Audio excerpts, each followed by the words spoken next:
हमारे चैनल से जुड़ने के लिए YouTube पर रियाज एजेंसी को अभी सब्सक्राइब करें और साथ में बेल आइकन को दबाना ना भूलें। माशाअल्लाह, बड़े अफसोस की बात, दिल दुखता है। फला की लड़की भाग गई और ऐसे ही थोड़ी भाग गई, उसको पहले ट्रेनिंग दी गई थी। उसकी माँ उसे बैठ बैठ के ड्रामे दिखाती थी, सीरियल, और जब कोई इमोशनल सीन आता था तो माँ रोती भी थी।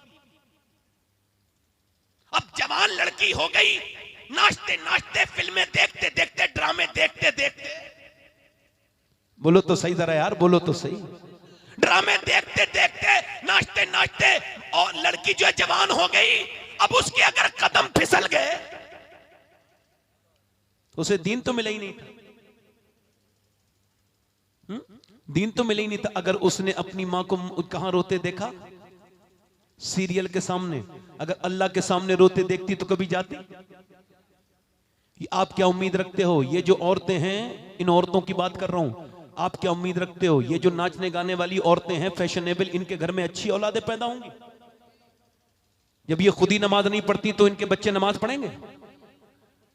जब बाप खुद नहीं नमाज नहीं पढ़ता तो बच्चे क्या नमाज पढ़ेंगे? आज मियां कौम बर्बादी की तरफ नहीं जा रही है, दूरी की तरफ नहीं जा रही है, हर तरफ बर्बादी ही बर्बादी, हर तरफ बेकार ही बेकार मामला। लोग कहते हैं मियां ऐसा कर लिया जाए, वैसा कर लिया जाए। ये 6 साल की लड़की, 7 साल की लड़की जब नाची तो व्हाट्सएप पर स्टेटस लगा दिया, बाप ने देखो मेरी लड़की कितनी टैलेंटेड है, वो देखो उन्हें कैसे नाच रही है। मैं कहता हूं ओ बदतमीज, तेरी बेटी नाच नहीं रही है, जरा कमेंट करो साहब मेरी लड़की कैसा नाच रही है। मेरा कमेंट सुने आप, ये सुने और उस तक पहुंचाएं जो इस तरह की हरकतें करते हैं कि तुम्हारी बेटी नाच नहीं रही है, आपके घर से हया निकल गई, बेहया हो गई, आपकी बेहया हो गई, बेकार हो गई। समझ रहे हैं आप? असद भाई आए हैं, मेरी बात पढ़ेंगे इंशाल्लाह। बेहया हो गई, बेगैरत हो गई। अगर बचपन में तालीम दे दी जाए बच्चियों को, जोर से तो बोलो जरा सुभान अल्लाह। हैदराबाद दक्कन में तकरीर हो रही है, गैर मुस्लिम डीएम औरत इमाम हुसैन की महफिल में आ गई। समझ रहे हैं आफाक भाई? कहां आ गई बोलो?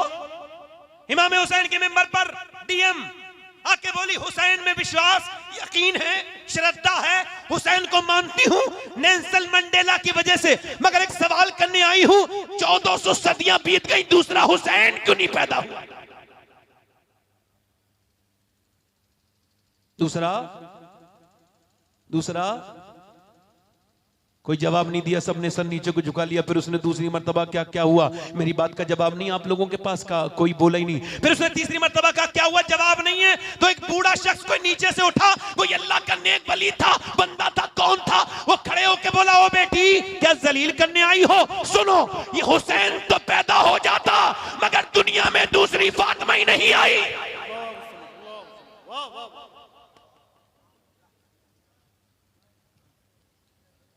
बचपन में लड़की नाच रही है, बाप अप्रिशिएट कर रहा है। बचपन में लड़की बेपर्दा होकर निकल रही है, बाप अप्रिशिएट कर रहा है। अपनी शादियों को देखो, अपने घरों को देखो, अपने मामलात को देखो। इधर देखो मेरी बहनों, मेरी बच्चियों, मैं आपसे ही कह रहा हूं, अपने आप से मुखातिब हूं, मेरी बेटियों, टाइट लिबास पहनने वाली हो मेरी बेटियों। और आप देखो, इधर देखो, माँ का पहला किरदार ये होना चाहिए कि बच्ची मदीने में है और मदीने में कुरान पढ़ रही है, और कुरान पढ़ते पढ़ते पढ़ते पढ़ते बच्ची के सर से दुपट्टा नीचे को सरक जाता है। जब दुपट्टा नीचे को सरकता है तो माँ काम कर रही थी, वहां से तशरीफ लाती है, बेटी के सर पे दुपट्टा रख देती हैं। जब बेटी के सर पे दुपट्टा रखती हैं तो बेटी अपने माँ को देखती है और कहती है, अम्मी आपने मेरे सर पे दुपट्टा क्यों रखा? का इस वजह से नाना नाराज हो जाते हैं। वो बच्ची जो थी ना, मौला अली की बेटी थी, वो रोने लगी, अल्लाहु अकबर, रोने लगी और रोई, अल्लाहु अकबर, ये कौन, किसने सर पे दुपट्टा रखा है? सैयदा फातिमातुज़ ज़हरा ने। और किसके सर पे दुपट्टा रखा है?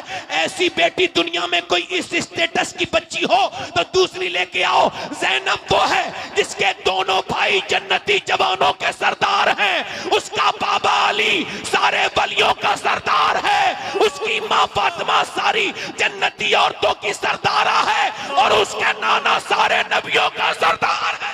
नारे तकबीर, नारे रिसालत, फज़ाइले अहले बैत। जोर से बोलो जरा सुभान अल्लाह। इधर वाले बोलो, जोर से बोलो सुभान अल्लाह, मुस्कुरा के बोलो सुभान अल्लाह। दिल लगा के तो बोलो सुभान अल्लाह। अब देखो जरा गौर करो, अब ये माँ का किरदार है, माँ का। और मैं आपको एक बात बता दूं, अगर बचपन में ऐसा पर्दा कराओगे तो बेटी कभी बेपर्दा नहीं हो सकती। अगर बचपन में सर नहीं ढका, पर्दा नहीं कराया, दीन नहीं सिखाया, तो बड़े होकर नहीं सिखा सकते। बचपन में 5 साल की बच्ची को मैंने मरती भी देखा, मैंने इंतकाल करते हुए देखा। अपने खानदान की एक औरत को 32-33 साल की उम्र थी, जॉइंटिस हो गया, इंतकाल होने वाला था। कमरे में मैं बैठा था, मैंने देखा अचानक जब उसकी तबीयत बिगड़ी, डॉक्टर आया, रूह निकलने से 2-3 सेकंड पहले उसने अपना देखा डॉक्टर आ रहा है, तो उसने अपनी आदत के मुताबिक अपना दुपट्टा उठाया, ऊपर को ले गई, यहां तक के उसकी मुकम्मल नहीं ले जा पाई, वहीं पे हाथ छूट गया और वहीं पे उसका दम निकल गया। मगर दुनिया को ये बात बता के चली गई, अगर बचपन में पर्दा करा दिया जाए तो रूह तो निकलती है मगर हया नहीं निकलती। वाह वाह वाह, अरे जवाब नहीं, वाह वाह बहुत अच्छे, वाह माशाअल्लाह, वाह सुभान अल्लाह। दिल लगा के बोलो जरा। अच्छा ये मैकिप, जस्ट मैकिप का एक ही इकलौता उर्दू तर्जुमा है, कमी पूरी करना। जब कोई औरत मेकअप करती है, ब्रश उठाती है, तो पहला ऐलान उसका यही होता है, मैं कमी पूरी कर रही हूं। मेकअप खूबसूरती, बड़ा रिसर्च हुआ हार्वर्ड में, खूबसूरती कैसे बढ़ती है, किसी कॉस्मेटिक से नहीं। कैसे बढ़ती है? कहा ऐसे बढ़ती है, सुनो। उन्होंने 25 साल रिसर्च किया या 40 साल, तो उन्होंने कहा किसी भी कॉस्मेटिक फेस वॉश से खूबसूरती नहीं बढ़ती, खूबसूरती बढ़ती है मुस्कुराने से। और मुस्कुराना मेरे हुजूर की, जोर से तो बोलो। ये 6 साल की बच्ची क्या पढ़ रही है? बोलो जल्दी बोलो, क्या पढ़ रही है? कुरान। कुरान पढ़ते, कुरान वो पढ़ रही है जिसके नाना पर कुरान नाजिल हुआ। एक बार अम्मी आयशा कुरान पढ़ रही थी, कहां पे? मदीने शरीफ में। ये जो अपनी बीवियों से टेलीफोन पे बात कराते हैं गैर मर्दों से, ये सुन लें। अरे भाभी तो है, बात कर लो, बात कर लो। सुने, अम्मी आयशा कुरान पढ़ रही है, कुरान की आवाज बाहर की तरफ आ रही है। मेरे नबी पाक ने एक पत्थर उठाया और जहां से आवाज आती है उस सुराख में लगाया और कहा आयशा इतनी जोर से कुरान ना पढ़ो कि बाहर आवाज जाए। यानी कुरान पढ़ने वाली आयशा हो, जिनकी पाकी कुरान बयान करता हो, और जगह मदीना हो, किताब कुरान हो, सुनने वाले सिहाबा जो सब उनकी औलाद है। तवज्जो है कि नहीं? तवज्जो है। फिर भी हुजूर को रवा नहीं कि मेरी बीबी की आवाज बाहर जाए। अम्मा आयशा फरमाती, मैं हुजूर के साथ सफर करती थी, जब कोई नहीं होता था तो फरमाते थे चेहरा खोल लो आयशा, और जैसी कोई बस्ती आती थी फरमाते थे आयशा चेहरा बंद कर लो।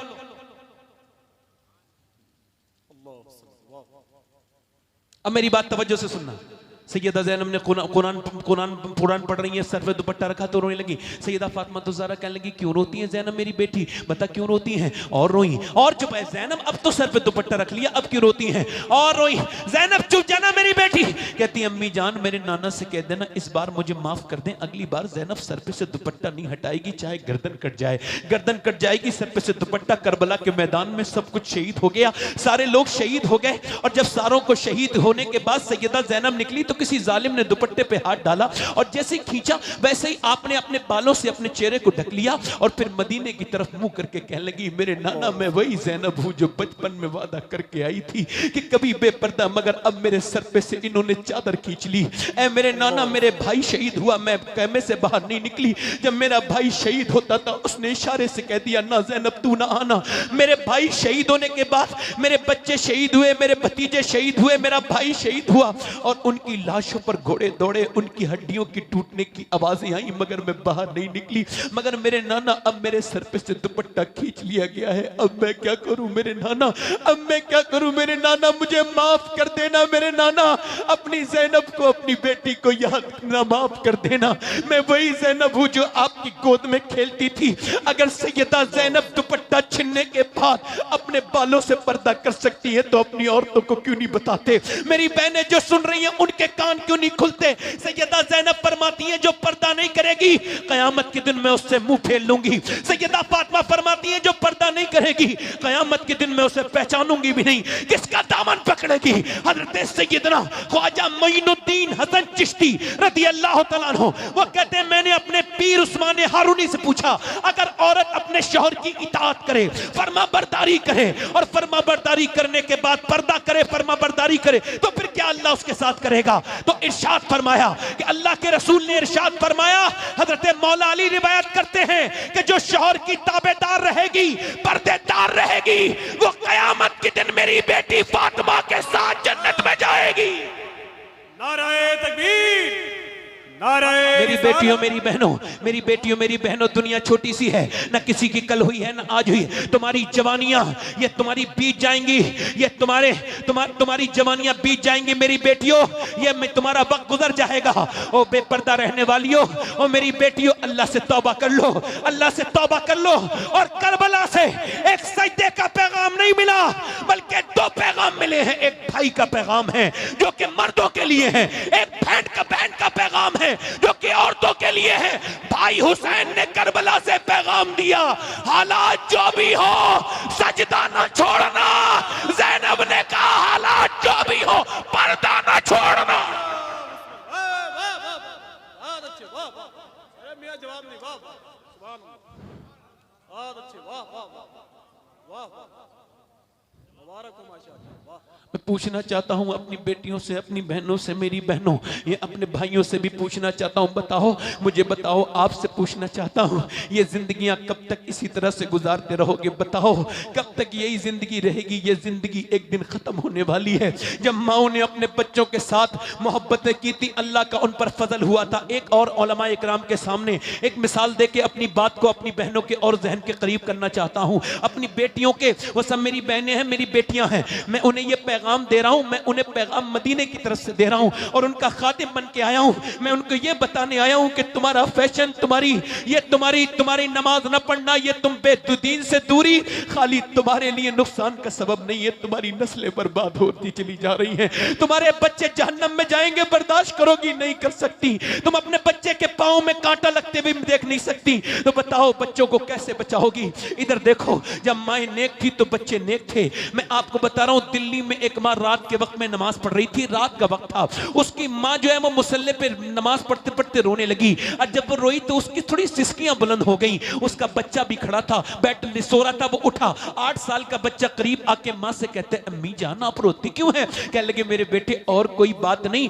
अभी मैं लेटी थी तो एक कीड़ा छिपकली मेरे हाथ पे गिर गई, मैंने उसको तो भगा दिया, मगर फिर मैं सोचने लगी आज तो मैं दुनिया में हूं, मगर जब कब्र में जाऊंगी तो कितने कीड़े आएंगे, मेरी नाक की तरफ आएंगे, मेरे मुंह की तरफ आएंगे। कब्र बेटे बड़ी अंधेरी जगह है, बड़ी अंधेरी जगह है। बड़े बड़े पहलवानों को न छोड़ा, बड़ी बड़ी शहजादियों को न छोड़ा, बादशाहों की बीवियों को न छोड़ा, मुगलों की शहजादियों को न छोड़ा, किसी को न छोड़ा, मौत ने किसी को न छोड़ा, न किसी जाहिल को छोड़ा, न पढ़े लिखे को छोड़ा, न किसी बादशाह को छोड़ा, न किसी फकीर को छोड़ा। मेरे बेटे एक दिन मौत आएगी, बस सोच रही हूं आज तो ये छिपकली हटा दी, मगर अल्लाह नाराज हो जाए, अल्लाह ना करे अल्लाह नाराज हो जाए तो कब्र में मेरा क्या होगा?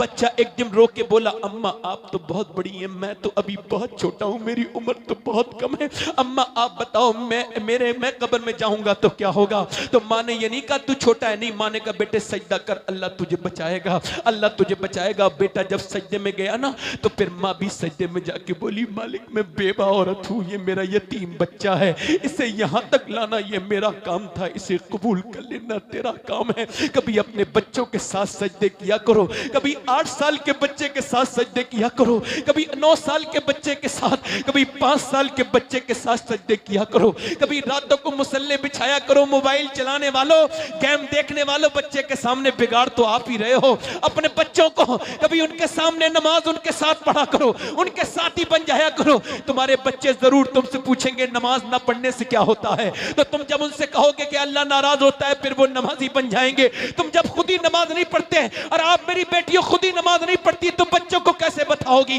वो माँ रोने लगी, कह लगी मालिक इसके दिल से कबूल कर ले, मेरे बच्चे को कबूल कर ले, मैं बेवा औरत हूँ। ये कोई आम क्लास की औरत नहीं थी, इसका स्टेटस बहुत हाई फाई है।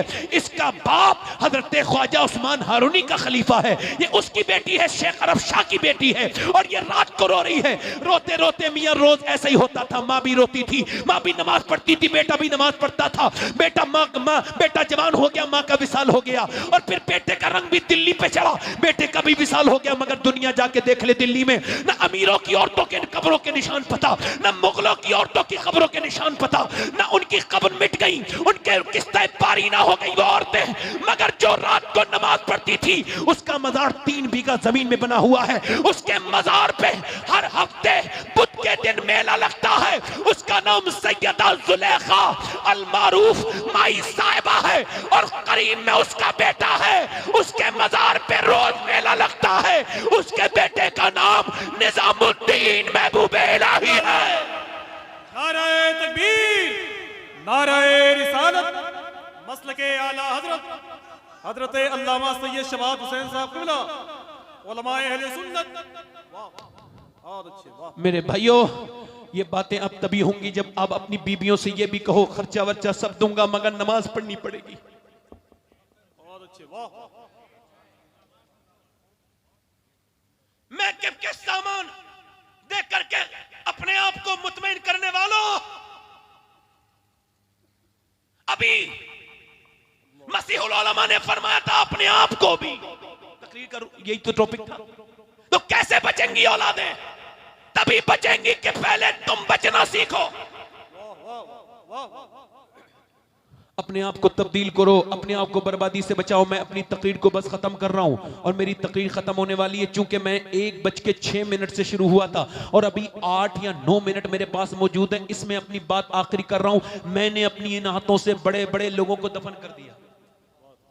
मैंने अपने आप से ज्यादा वक्त का पाबंद आदमी नहीं देखा अभी तक, माशाअल्लाह, अल्लाह का शुक्र है। हाँ, मैं हालात के साथ बहता नहीं हूं कि अभी 2 बातें और याद आ रही हैं। कुछ लोगों को शेर को याद नहीं आते, शेर देखते नहीं आप, हालात अच्छे हो तो उन्हें शेर ज्यादा याद आने लगते हैं और मैं भूल जाता हूं। हाँ, कमजोर नियत का इंसान हूं ना, अल्लाह माफ करे। आखिरी बातें कर रहा हूं मेरे दोस्तों, यूं ही किसी को नहीं छोड़ेगा अल्लाह। आप मैंने समझना इस बात को कि यूं ही छोड़ दिए जाओगे बस आजाद हो, नहीं नहीं, सारी चीजों का हिसाब होगा। मैंने अपने इन हाथों से मैंने 17 साल के लड़कों को दफन किया। मैंने अपने बच्चे को दफन किया। मैंने अपने बाप को दफन होते देखा, अपने रिश्तेदारों को दफन होते देखा, मैंने कितनों को दफन होते देखा। अब मेरी दिमाग से ये राज उठ गया है कि अब मुझे भी मौत जरूर आएगी, क्योंकि मेरे बुजुर्ग चले गए, सब आसपास वाले चले गए, जवानों को मैंने मरते देखा। ओ लोगों, बड़े बड़े पहलवानों को मौत आ गई। ओ लोगों, कोई ना बचा, सबको मौत आकर के रहेगी। लोग कहते हैं मैं आज मरते मरते बच गया, कोई ऐसा नहीं हो सकता, ये गलत है, ये तो बिल्कुल ही गलत बात है। मरते मरते आज तक कोई नहीं बचा। हाँ, बचते बचते पूरी दुनिया मर जाएगी, कोई नहीं बचेगा, कोई नहीं बचेगा, सबको मौत आएगी। याद रखना इस बात को। ये जो बातें आप कर रहे हैं बेवजह की बातें हैं, ये आपको शैतान आपके दिमाग पर अब भारी हो, अब वो जो है वो हावी हो गया है और आप ये समझते हैं आप तौबा कर लेंगे। नहीं नहीं मेरे भाई, कभी तौबा का वक्त नहीं आएगा। अगर ये कहोगे कल, तो टुमारो इज नॉट कम, कल कभी नहीं आता, कल कभी नहीं आता, कल ना आया था ना आएगा, आज तौबा करनी पड़ेगी। इन उलमा की मौजूदगी में मैंने अपने हाथों से एक आदमी को गुस्ल दे रहा था, तो गुस्ल देते देते मैं गस्साल भी हूं, मैंने उसकी खोपड़ी को उठाया, पोस्टमार्टम हो गया था, उसकी खोपड़ी के अंदर मेरी उंगली चली गई, उंगली में एक हड्डी लगी, खून निकल गया, मैं रोने लगा। तो एक साहब बोले तकलीफ हो रही है, मैं कहा नहीं तकलीफ इतनी नहीं हो रही है। कहा फिर? मैंने कहा हुजूर फरमाते हैं कि जब मुर्दे का हाथ पकड़ता है गस्साल तो मुर्दा कहता है आराम से उठा, तेरे उठाने से मुझे बड़ी तकलीफ होती है। जब हाथ उठाने से तकलीफ होती है तो बोलो जब वो चीरते हैं शराब पी करके तो फिर कितनी तकलीफ होती है। सीना चीर देते हैं, सर चीर देते हैं, वो पूरे अंदर से लेकर नीचे तक मारते हैं, कुहाड़ी भारी भारी और चीर देते हैं और फिर स्टिक टांके लगाते हैं, प्लास्टिक की सुतली से टांके लगाते हैं। मैं सोचता हूं ऐ अल्लाह दिन रात सफर में रहता हूँ, मेरे मालिक मुझे पोस्टमार्टम वाली मौत से बचा लेना, मेरे रब बचा लेना पोस्टमार्टम वाली मौत से। अल्लाह अकबर। तुम आपको मौत से डर नहीं लगता?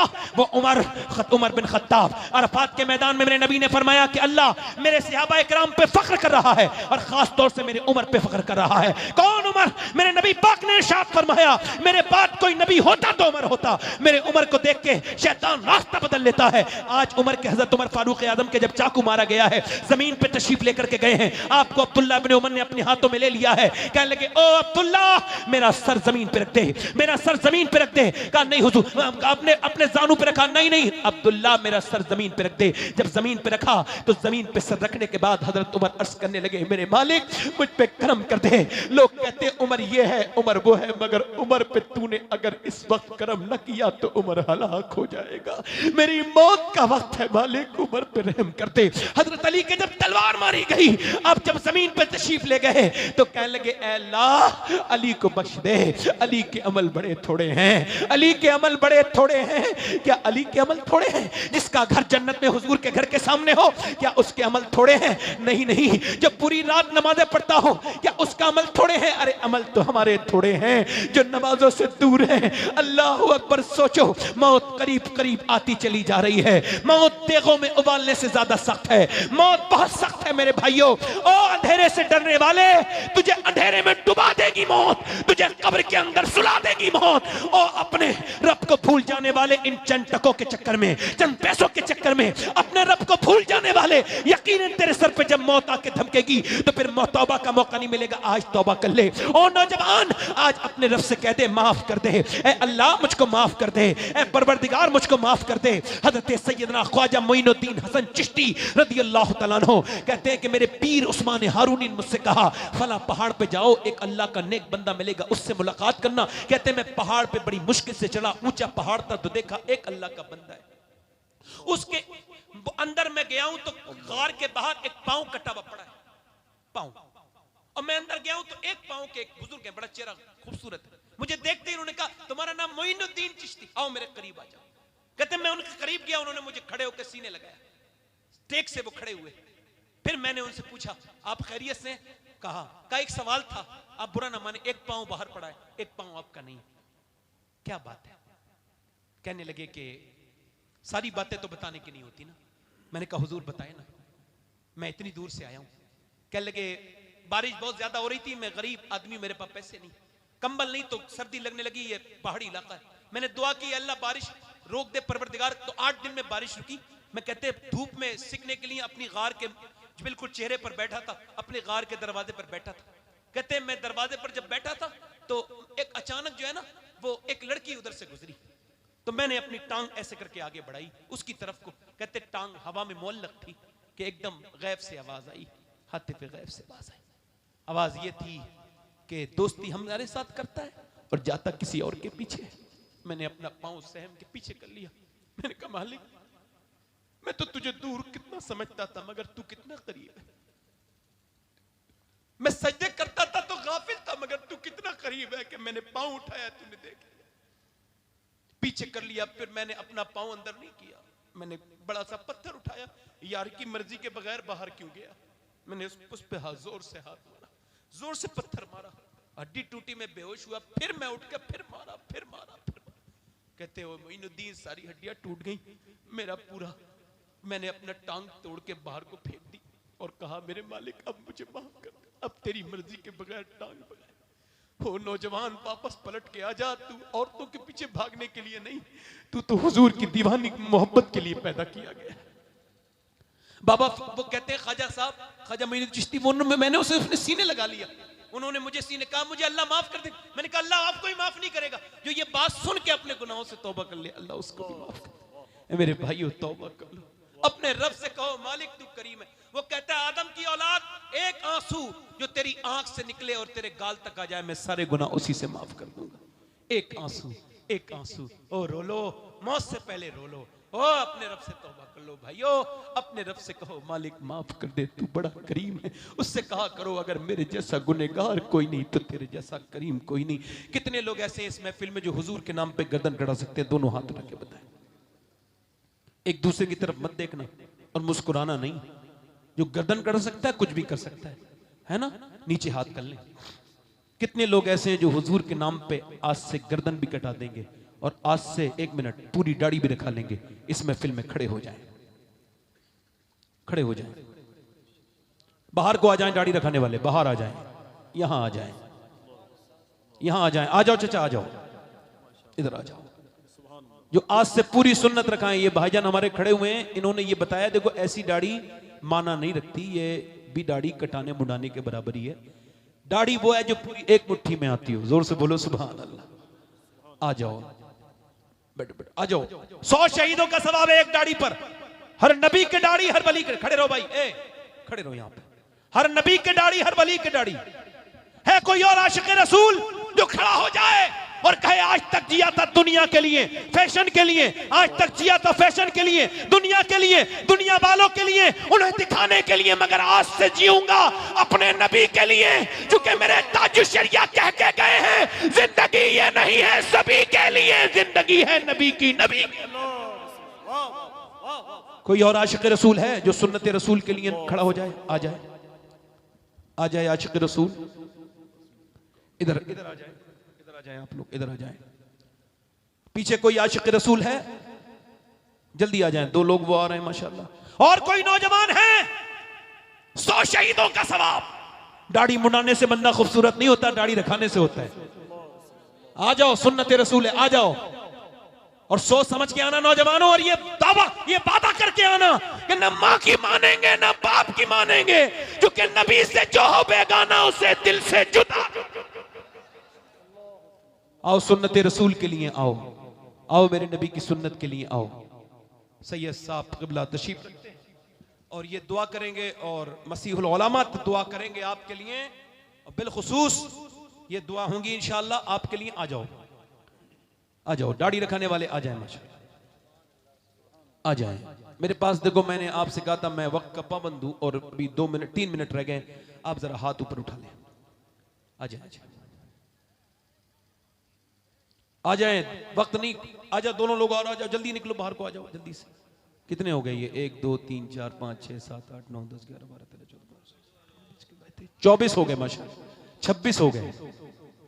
आ जाओ, उधर 2 लोग वो आ रहे हैं माशाअल्लाह, 27 हो गए।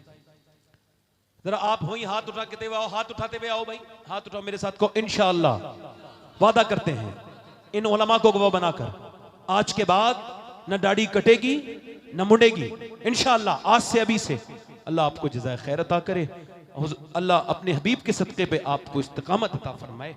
अच्छा, हुजूर की आंखों की ठंडक क्या है? बोलो, दोनों हाथ उठा के बताओ। नमाज, दोनों हाथ उठा के कहो आज से इंशाअल्लाह नमाज पढ़ेंगे। सहाबा ने भूखे प्यासे नमाज पढ़ी, नमाज पढ़ोगे इंशाअल्लाह। अपने नबी पर दुरूद पढ़ेंगे इंशाअल्लाह। अपनी बहन बेटी को पर्दा कराएंगे इंशाअल्लाह। मेरे साथ पढ़ो अस्तगफिरुल्लाह, जोर से अस्तगफिरुल्लाह, अस्तगफिरुल्लाह रब्बी मिन कुल्लि ज़म्बिन व अतूबु इलैहि, ला इलाहा इल्लल्लाह मुहम्मदुर रसूलुल्लाह। मेरी जिंदगी का मकसद तेरे दीन की सरफराजी, मैं इसीलिए मुसलमान, मैं इसीलिए नमाजी। इस्लाम जिंदाबाद, मसलके आला हजरत पाइंदाबाद। वस्साबिकून अस्साबिकून उलाइकल मुक़र्रबून। सदक़ल्लाहुल अज़ीम व मा अलैना इल्लल बलाग। अस्सलामु अलैकुम व रहमतुल्लाहि तआला।